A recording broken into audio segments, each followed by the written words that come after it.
Joining me on Culture Wars is Rowan Dean, Trump watcher, editor of The Spectator Australian, host of Outsiders and Sky News every Sunday at 9 a.m. Rowan, great to see you.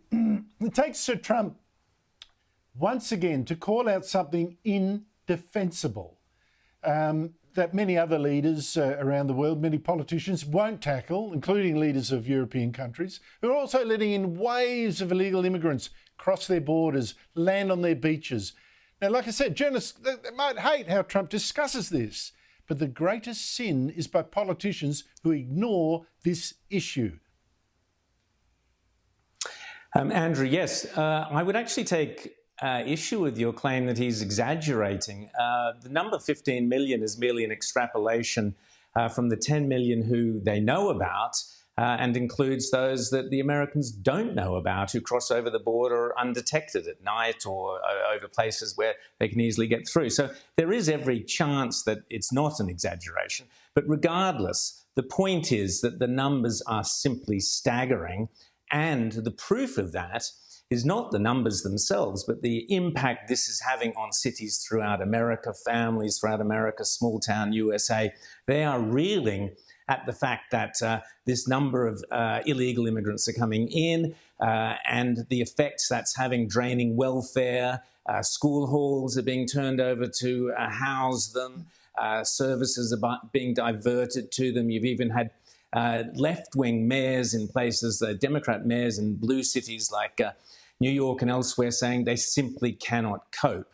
So the numbers are out of control. There's a neat little irony here with what you were talking about before, Andrew, that of course, if Donald Trump and Kevin Rudd do get to sit down together, perhaps Kevin Rudd can explain to Donald Trump how he did exactly what Biden has done. He tore up John Howard's successful Pacific solution, and he threw open the borders, and he too saw his prime ministership go down in flames because of that stupidity. The reality is, Andrew, as always, what appears to be exaggeration or hyperbole or anything else from Donald Trump tends to actually become the mainstream opinion within a short period of time. As you rightly pointed out, throughout Europe, Europe is reeling under immigration.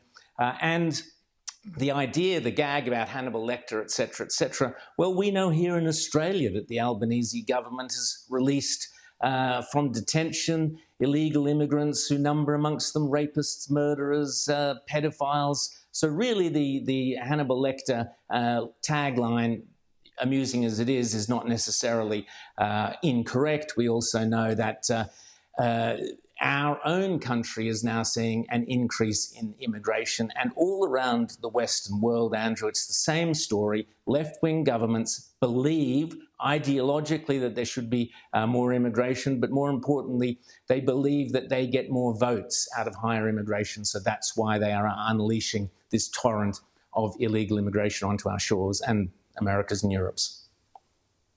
Yeah, it's hard to believe otherwise why Joe Biden virtually welcomed it and why his chiefs are boasting about all the border controls they'd dismantled. I must say, in my 10 million estimate, based on official sources, I did include the getaways that we're talking about, but 10 million, 15 million, the thing is, that is one awful, there's a whole country load of people come in 3 years illegally. I mean, it's just insane. But what else did you get out of the interview that we'll be screening tonight? Oh, it's a fantastic interview, Andrew, and it's a must-watch interview. Apart from immigration, he talks about the failures of Biden around the world, particularly as we've seen. What's great about the November 5th election is we literally get to compare the Trump administration years, the 4 years, with the Biden administration 4 years. That rarely happens in politics, and you then get to choose which way you want to go between them. We saw peace during Trump's period of office. We've seen war during Biden's period of office. We saw the Abraham Accords, a peace between Arabs and Israelis that nobody ever thought would happen did happen under Trump and is now being trashed under Biden. We saw the rearming of Iran. They've now got close to having nuclear weapons with all sorts of devastating consequences. That had been completely halted under Trump. So we've got, he talks very clearly about, now it's classic Trump, so he makes the claim, and we could say it's an exaggeration or not, but he does make the claim that under him there were no wars, under Biden there have been wars. He makes the claim that Ukraine would never have occurred and October 7th would never have occurred under his watch. I, for one, believe him. Let me just play that, Rowan. Let me just stop you for a sec. I want to play money, that very billions grab. And billions of dollars going to Iran. I want to play that very grab and have you comment on it. I want to play that because I've been worried by Trump's attraction to dictators like Russia's Putin, China's Xi Jinping. Here's Trump trying to explain what's really going on with that and why he claims that he can just talk Putin into stopping the war in Ukraine. Not sure I believe it, but here's his explanation. Is Putin the kind of man we can negotiate with? Yeah, I think he is. Do you? So we did very well with him. Look, you know, I'm the one that was the one, I stopped the pipeline, Nord Stream 2. People don't realize that. You know, they say, I like Putin. I got along with Putin great. I got along with President Xi great. That's a good thing, not a bad thing. Putin responds to strength. I don't know. I don't know what he responds to. He responded to me. I can tell you one thing. He certainly wouldn't have gone into Ukraine. No way. And he didn't. You know, people say, well, how do you know that? Even Democrats say he wouldn't have gone if I were president. You wouldn't have Ukraine. You wouldn't have had Israel. The attack on October 7th would never have taken place.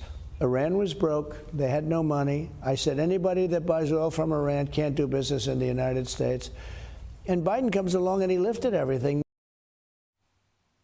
Trump getting on with Putin and Xi is no bad thing, he says, is it? It isn't, Andrew, because look at what Trump does rather than what he actually says. And the reality was we had peace under Trump, we've had war under Biden. That's the bottom line. Look at what Donald Trump does rather than listening to every joke he makes or every exaggeration he may make. Scoreboard. Rowan Dean, thank you so much indeed for your time.